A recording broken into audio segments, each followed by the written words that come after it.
Hi, I'm back. So, it's been more than a year since nung huling vlog ko. And I actually did try to vlog. Pero, I have the videos. But, I got lazy editing. So, yung editing talaga ang mahirap or matrabahong gawin. So, ayun. Hanggang sa tinamad na ako and hanggang sa naluma na yung videos, hindi ko na inedit. So, a lot happened. I got pregnant. Nag-visit na dito yung in-laws ko, namasyal kami. I gave birth. And now, ang aking chikiting ay, ayan na, 6 months na siya. Hello, Bella! Hi! How are you? Ayan, tinitingnan niyo yung laruan niya sa kanyang crib. Ayan, crib niya yan, pero nilagyan namin ng harang na unan dahil for quite some time dito siya natutulog kasama ni katabi ni Dilip because I had health issues past weeks. So ayoko siya mahawa. Yeah, so as I mentioned niya, I've been wanting to vlog again kasi nga since I have a kid, I want as much as I can to to record yung kanyang mga milestones. But yeah, it's hard. Hindi madaling mag-alaga lalo na it's only me and Dilip since she gave birth since I gave birth to her. So his parents wasn't able to come here dahil nga kakapunta lang nila. And then my mom wasn't able to come also. So talagang kami lang dalawa ni Dilip ang nag-aalaga. And we're both, of course, we're first-time parents and it's really hard. And as one of those milestones ay ito. There. So, we enrolled her sa swimming lesson. So, today is ano ba ngayon? Friday. So, on Sunday, yung kanyang first swimming lesson. Kaya ayan, namimili ko akong anong papasuot ko, ito ba or ito. So, medyo mainit na naman ngayon. Pero there's still sometimes na biglang lumalamig. It's indoor swimming class. So, I'm sure that warm yung water para sa mga kids. So, reason kung bakit gusto ko siyang enroll, we notice na sa tuwing nililiguan namin siya, she freaks out whenever water comes into her face and head. Katawan, no problem. She enjoys being, in the tub. Pero yung sa, talaga, head and the face, she freaks out. Bella. Hi! Yeah, so, this lesson is, and also try out lang muna. It so happened na nagkaroon din ng sale. Parang $8 yata, $8 per session lang. And since itatry pa lang naman namin, so I said, sige, itry natin. I don't expect her naman to be like a swimmer right away. Hindi ganon. It will be very gradual type of learning. Ano lang muna, parang for her to be comfortable lang muna sa water. And then, unti-unti, let's see. Yeah, you want to go swimming? You go swimming? Don't worry, mommy will be there. Yeah, so, kung isipin yung bata, actually, 3 months pwede na, pero 3 months of course, medyo nagdadalawang isip rin kami. And winter pa dito na 3 months siya. So, talaga hindi pwede. So, ngayon, ayan, medyo naglalaro-laro na siya. So, I think pwede na. Just to be comfortable. Hindi pa to talagang, alam mo yun, she will not swim on her own yet. I don't expect it to happen in the first few, maybe 6 sessions. Hindi muna. Hi! So, just for her to be comfortable, I'm good enough. And then maybe next year or, sa summer, pwede namin siyang i-enroll pa sa next level if kaya niya na or if she will enjoy it. Aching. Which one do you want to wear? Which one do you want to wear? The purple one or the pink one? Choose a pink one. You want the pink one? You want the pink one? Pero malamig. Gusto niya yata yung pink dahil mas patingkad yung kulay. Ha? You want the pink one? You want to wear the pink one? So, ayan. So, anyway, most probably the purple one. Okay? Next time na lang yung pink, okay? So, sa second session ko na lang ipapasuot yung pink sa kanya. Okay, baby? Here comes our food. So, this is the Lips order. This is called Oatmeal Supreme. It has nuts. I don't know what's this. Sugar, I guess. Banana, strawberries, raisins. Yeah. Okay, so this is the Lips order.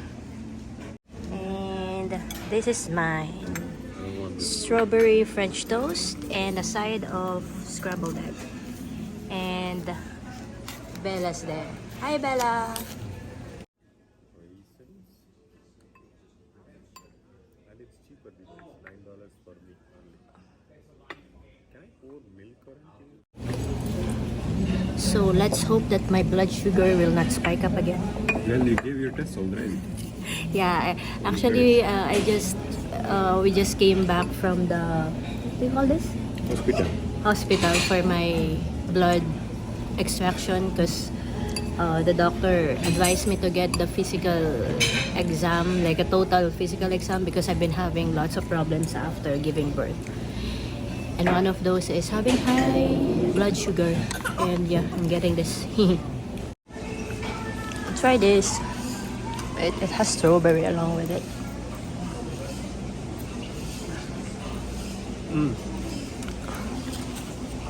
It's good. Yep. So I don't want oatmeal. I'll just stick with this and the egg. Baby, sorry, you cannot eat this yet. Bella. She wants to eat, but she just had her milk. You cannot eat pancakes yet. Good morning. Swimming day. Yeah, so it's currently 8:15 and her class will start at 9:30, so we should be there 15 minutes before. My problem is this girl decided to wake up before 6 a.m. So by the time of the swimming class, I'm sure she will be very sleepy. So I don't know what will happen. She might cry. Pasensya na sa aking buhok dahil I'll have around maybe 30 minutes to sleep. Can you sleep? Please? Mukhang wala siyang balak matulog. Ay. So, I'm expecting she will cry later. Because of sleepiness. Bella? Can you sleep? Can you sleep so that later you can focus on your lesson? No, she doesn't want. So anyway, yeah. Subukan ko patulugin kahit 30 minutes. But I'm not very positive she will sleep now. And then we'll prepare. Yeah, bye-bye. So, yeah, I made her sleep. Oops. Ayun, so tulog na siya. We need to go in around 20 minutes. Yeah, 20 minutes.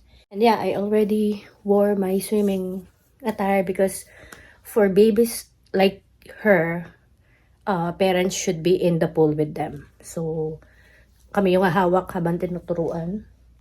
And for this session, it will be me. So, I'll just put on clothes on top of this swimming attire. So that later in the school, I will just remove and I can focus on Bella more. Yeah! Hello! Hey. Are you excited? I don't think so. Oh. Hi. Are you gonna swim? Are you gonna swim? Be good later, huh? I need to... How about the hair? Yeah, I will need to refix the head. The hair. How about the tail? No, that's not needed as long as it will not go to the face. Okay. And we're ready to go! Bella! Bella! Show them your swimwear. Yee!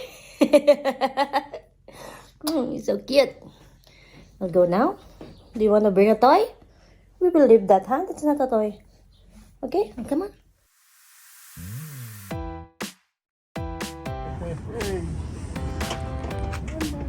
Are you ready?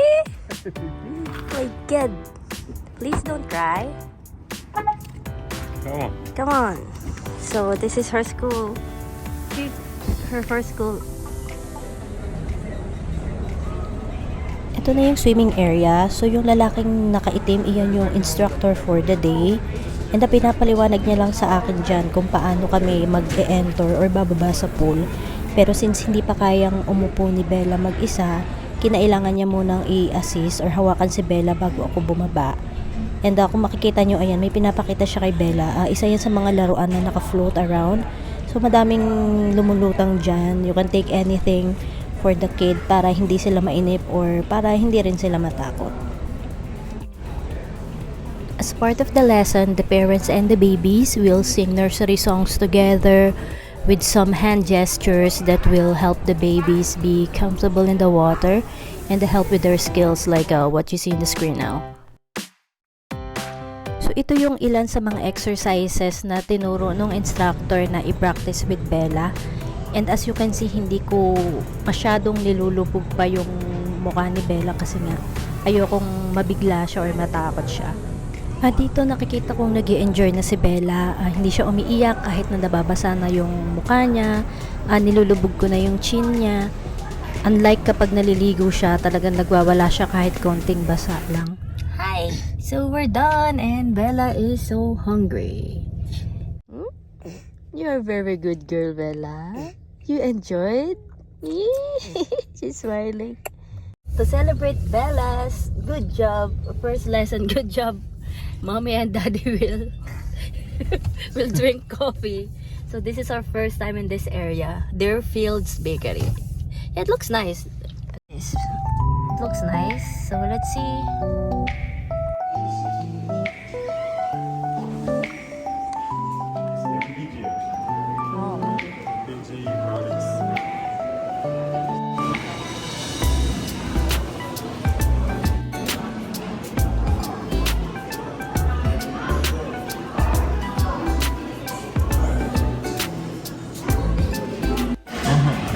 You got a chocolate cake early in the morning. Mine is like a Danish quiche. A what? Quiche, but in a Danish form. And coffee, of course. Bella. Oh. Oh my God. Oh. Sige. What do you have to say? What do you have to say? What do you wanna say? It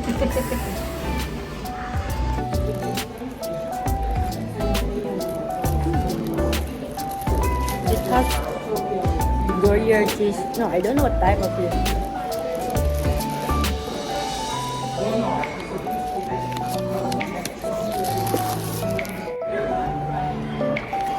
Try this. Caramel.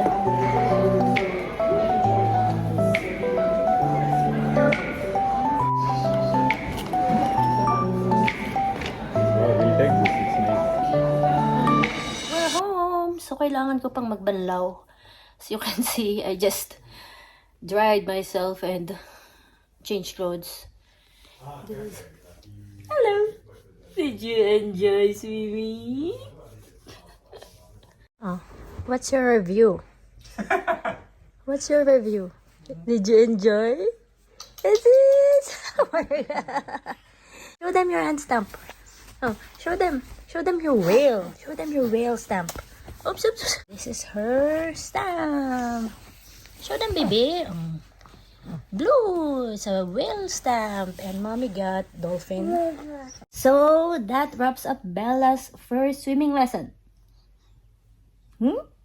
So, she enjoyed it. Of course, there's still a lot of skills that she needs to learn. What's important for me is just for her to be comfortable in the water. That's good enough for me. She doesn't have to be a very good swimmer. I just want her for now to be comfortable. Then maybe the following months or years, that's when we will really try swimming. Okay? Yeah. So far, we still have remaining 3 sessions. And right now, Dilip wants to add sessions, but we'll see. Because actually we got first six first six session is supposed to be 75% off. So the session is actually monthly. So we only was able to book 4 sessions, which is 75% off. So the next two should be 75% off again. So after that, if we still want to continue, then it will be the original price. Bella? Bella? Alright, so Bella is so active right now. And that's it. Bye-bye. Bella? Yeah, she's so happy she doesn't want to say bye-bye. Bye-bye!